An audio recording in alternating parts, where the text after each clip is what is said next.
October 17, 2010. 3 NFL receivers were knocked unconscious within 15 minutes of game action. DeSean Jackson was hit by Dunta Robinson in Atlanta, out cold on the field. Todd Heap was leveled by Brandon Merriweather crossing the middle in New England and did not move. Mohamed Massaquoi was destroyed by James Harrison's helmet in Pittsburgh and was carted off unconscious. 15 minutes, 3 different games, millions of people watching across the country. By Monday morning, Roger Goodell was on an emergency conference call with every team in the league. By Tuesday, the NFL had changed how defense had been played since 1920. On October 19, 2010, Roger Goodell said the league had to get the message to players that these devastating hits and headshots would be met with a price. After 15 years of denying the problem existed, he was finally admitting it. Not because the science changed, because the cameras had caught it, and the lawsuits were piling up. The NFL made billions celebrating this exact violence. For decades, NFL Films sold DVDs called Greatest Hits and Crunch Course, entire products dedicated to showing players getting their heads knocked off. ESPN ran a segment called Jacked Up from 2004 to 2008. Every Monday night, Tom Jackson would count down the 5 biggest hits of the weekend, while the entire crew yelled Jacked Up in unison. The graphics department put crosshairs on players' heads before showing the collision. They treated human beings like targets. The league didn't just allow this. They profited from it. They encouraged it. They paid players bonuses for big hits. But here is what makes it criminal. The NFL had known about the brain damage since at least 1994. They had internal studies showing football caused long-term cognitive damage, dementia, depression, suicide. They buried those studies. When independent doctors went public with the same findings, the league attacked them. They tried to destroy their credibility. They denied everything. Goodell said in 2009, "We think the game is actually very safe. We are continuing to make it safer." 1 year before 3 hits in 15 minutes made that statement impossible to repeat. The cover-up did not start in 2010. It started in 1994. Dr. Elliot Pellman, working for the NFL's Mild Traumatic Brain Injury Committee, published a study saying returning to play after a concussion does not involve significant risk. Independent researchers had already proven the opposite. The evidence was overwhelming. The league ignored it. Why? Because admitting concussions caused brain damage meant admitting liability, meant paying for the damage they had caused, meant changing a game built on violence. So they denied it. For over a decade. 2005, Dr. Bennet Omalu examined the brain of Mike Webster, a former Steelers center who died at 50. Omalu found chronic traumatic encephalopathy, CTE, a degenerative brain disease caused by repeated head trauma. He published his findings in a medical journal. The National Football League's response was to try to force the journal to retract the study and to call Omalu's work fraudulent. The league launched a campaign to discredit him. This was not a league trying to understand player safety. This was an organization protecting profits at any cost. Fall 2009. The hits the league had been denying started happening on primetime. Players dropped on national television. Cameras showed the collisions in slow motion. Replays ran over and over. The league could not control the narrative anymore. October 11th, 2009, Monday Night Football. Josh Cribbs took a hit on a punt return against Buffalo. He was knocked unconscious. He lay on the field for 6 minutes while medical staff stabilized his neck. ESPN showed the collision from every angle and kept running it back. NBC started doing the same thing on Sunday Night Football. showing helmet-to-helmet hits in slow motion and lingering on unconscious players. Advertisers started calling the networks, asking why they kept broadcasting injuries like this. Parents watched with their kids. Insurance companies underwriting NFL policies started paying attention. Lawyers representing former players noticed. The first concussion lawsuits were filed in 2011, but the pattern was already building in 2009. The league's problem was not the hits. The problem was that everyone could see them now. James Harrison, Brandon Merriweather, Dunta Robinson, these weren't dirty players. These were guys who got paid specifically for big hits. Featured on NFL Films highlight reels their entire careers. ESPN built segments around their collisions. Coaches taught them to play this way from high school through college into the pros. Hit receivers crossing the middle, make them afraid to come back. Strike fear. That's what defensive coordinators told them in film sessions. That's what position coaches drilled into them in practice. The league handed out fines for late hits or punches, but big hits on receivers? That's what sold tickets.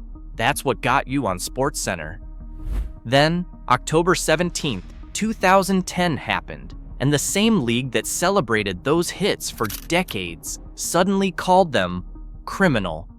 Harrison got fined $75,000 for hitting Mohamed Massaquoi. The fine got reduced to $50,000 on appeal, but the damage was done. He lost $100,000 total that season for playing the exact way that made him Defensive Player of the Year in 2008. If that's a penalty, I don't know what I'm supposed to do, Harrison told reporters after the game. This is what I was coached to do my entire career, and now they're fining me for it. He wasn't wrong. The league changed the rules on him mid-career without warning. October 17, 2010. The day everything changed. Not because the NFL suddenly cared about player safety, because 3 hits in 15 minutes made the problem impossible to ignore. 1 p.m. Eastern Time. 3 games kicking off simultaneously across the country. Atlanta at Philadelphia, New England at Baltimore, Cleveland at Pittsburgh. Millions of people were watching. What happened next destroyed the league's ability to keep denying the concussion crisis. Atlanta at Philadelphia. Second quarter.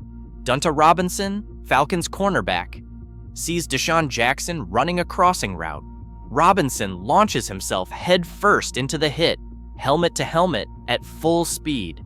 Jackson goes down and does not move. Robinson is on the ground too. Both players suffer concussions. Jackson's concussion is severe. He is diagnosed immediately. He will not remember the play. He will not remember the game. He is out for weeks. At the same time, at a different stadium, New England at Baltimore, Todd Heap, Ravens tight end, runs across the middle. Brandon Merriweather, Patriots safety, drives the crown of his helmet directly into Heap's head. Heap collapses, motionless. Medical staff run onto the field. Heap eventually gets up, but he is concussed and out of the game. At the same time, in a different city, Cleveland at Pittsburgh. First hit, James Harrison levels Josh Cribbs in the open field. It is a legal hit. Cribbs is a runner, not a defenseless receiver, but Cribbs leaves the game with a concussion anyway. Later in the same game, Harrison hits Mohamed Massaquoi. A receiver goes up for a catch, defenseless. Harrison launches helmet first, and Massaquoi is knocked unconscious on impact. He does not get up. He is carted off the field and does not play the next week either. 15 minutes, 3 separate incidents, 3 unconscious receivers, all broadcast nationally. The league could no longer call these isolated incidents. It could not say this was just part of football. The cameras showed everything. Slow motion replays from multiple angles. You could see the helmets collide, see the players go limp, see the medical staff rush out. NBC, CBS, and Fox executives called the league office first thing Monday morning. Advertisers were not happy. They did not want their brands associated with people getting brain damage on television. Production trucks were given instructions. Stop lingering on the injuries. Cut to commercial faster. Parents across the country were watching this with their kids. They started pulling them out of youth football. The narrative was spinning out of the NFL's control. October 18, 2010. The day after, Roger Goodell knew the league had a problem. Not a player safety problem, a public relations problem, a legal problem, a financial problem. The concussion lawsuits were already being filed. Insurance premiums were going up. Sponsors were getting nervous. So Goodell did something unprecedented. He called an emergency conference call with all 32 teams. October 19, Ray Anderson, the NFL's executive vice president of football operations, sent out a memo. Immediate enforcement changes. Helmet-to-helmet hits on defenseless receivers would now result in fines starting at $25,000, 15-yard penalties, possible suspensions, effective immediately. For the first time in league history, they changed enforcement mid-season without a competition committee vote. No warning, no transition period. The same hits that were legal on October 16 were now career-threatening violations on October 19. Defensive coordinators lost their minds. How are we supposed to coach this? You cannot change technique overnight. Bill Cowher called it flag football on television. The players' union warned about arbitrary enforcement, but the league did not care. They had to do something visible, something that would play well in court, something that would calm down the advertisers and the insurance companies. The fines came down Tuesday. James Harrison, $75,000 for the Massaquoi hit. Brandon Merriweather, $50,000 for the Heap hit. Dunta Robinson, $50,000 for the Jackson hit. Harrison's agent called it staggering. Harrison went on Fox Sports Radio that night and said he was considering retirement. He said he was going to sit down and have a serious conversation with his coach tomorrow and see if he could actually play by NFL rules and still be effective. If not, he might have to give up playing football. He meant it. The hit on Massaquoi was the same technique he had used his entire career, the same technique that made him Defensive Player of the Year, the same technique NFL Films had put on highlight reels. Now it was worth $75,000, later reduced to $50,000 on appeal. But Harrison was not done getting fined. He would lose $100,000 total that year for playing football the way the league had taught him to play it. The effects were immediate. Scoring jumped almost overnight. Average points per game went from 21.0 in 2009 to 22.0 in 2010. By 2013, it was 23.4. Defensive backs had to completely relearn how to tackle, even in the middle of their careers. You cannot lead with your head anymore. You cannot launch into a hit. You have to wrap up and you have to use your shoulders. But that is not how these players learned. They grew up hitting people as hard as possible, making receivers afraid. Now they had to pull back and think before hitting, making split-second decisions that could cost them $50,000 if they got it wrong. Helmet-to-helmet penalties went from 5 total calls in the entire 2009 season to 71 in 2011.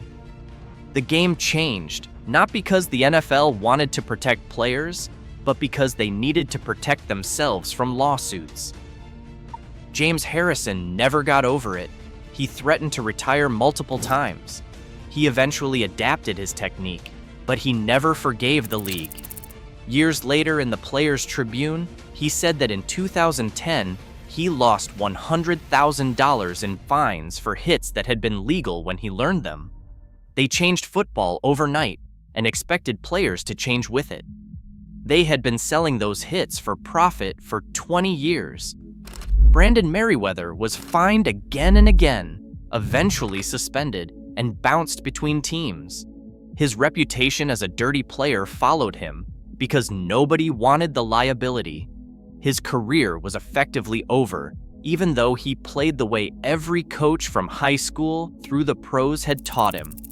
Dunta Robinson lost $50,000 for the Jackson hit and became the poster child for the problem. He never got back to Pro Bowl form. The Falcons cut him in 2013, citing repeated personal fouls for illegal hits and a low return on their $54 million investment. He had gone from Pro Bowl cornerback to salary cap casualty because the league changed the rules on him mid-career. The players who got hit did not fare much better. DeSean Jackson played 13 more seasons and became an advocate for brain injury research. He still deals with the effects. Mohamed Massaquoi's career was over 3 years after the Harrison hit. He never fully recovered. Austin Collie, hit by multiple defenders that same 2010 season, retired at 26 because of too many concussions and too much damage. The list goes on. But the NFL had bought itself time. It changed the optics and made it look like they cared. 3 years later, in August 2013, the bill came due. The concussion lawsuit reached a proposed settlement of $765 million, covering more than 4,500 former players who had sued the league for brain injuries. The NFL had spent decades denying the connection between football and brain damage, attacking the doctors who proved it, burying their own studies, rushing injured players back onto the field, and profiting from selling highlight reels of the exact hits that destroyed these men's brains. The settlement was supposed to make it go away, but a federal judge rejected it in January 2014, saying $765 million was not enough to cover 18,000 retired players over 65 years. The final settlement went higher, to over $900 million, spanning 65 years. The NFL still did not have to admit that it had done anything wrong. It did not have to turn over internal documents. It did not have to show what it knew and when it knew it. It only had to be paid. That payment came 3 years after the league finally changed the rule, on October 19, 2010. You're seeing the same thing play out right now with Tua Tagovailoa, the Miami Dolphins quarterback. He suffered multiple concussions from 2022 through 2024, each one broadcast nationally, each one in slow motion. Cameras showed him lying on the field, a fencing response, obvious brain trauma, and every time it happens, the same debate starts up again. Did the NFL actually fix the problem, or did they just fix how it looks? The rule changes did not eliminate concussions. They just moved them around and made them less visible. Receivers do not get knocked out crossing the middle as much anymore, but running backs still do, and quarterbacks still do, linebackers filling gaps, safeties coming downhill. The violence did not go anywhere. It just looks different now. The Guardian Caps debate in 2024 proves it. Extra padding on helmets, optional for players. Some players refuse to wear them, calling them soft, the same language defenders used in 2010 about the rule changes. The culture has not changed, just the liability management. People think the NFL changed the defenseless receiver rule because they cared about player safety. They did not. They changed it because they were losing lawsuits, losing sponsors, losing the ability to deny what their own studies had proven 15 years earlier. Every targeting penalty called today traces back to October 17, 2010. Every 15-yard flag for helmet-to-helmet contact. Every offensive explosion, every complaint about the game being too soft. All of it goes back to 15 minutes when 3 receivers got knocked unconscious, and the NFL's 70-year lie became indefensible. The same league that spent decades selling greatest hits DVDs and jacked up segments for profit now cuts away from injury replays, disciplines players for the exact techniques it once celebrated, and finds coaches who criticize the rules. Not because the science changed. The science was there in 1994. They ignored it. The change came because the legal bills and the insurance premiums and the empty youth football leagues forced their hand. Because on October 17, 2010, 3 men suffered brain injuries on national television in 15 minutes, and the NFL could not sell that anymore. The receipts tell the story. The league knew. The league only changed when they had no choice.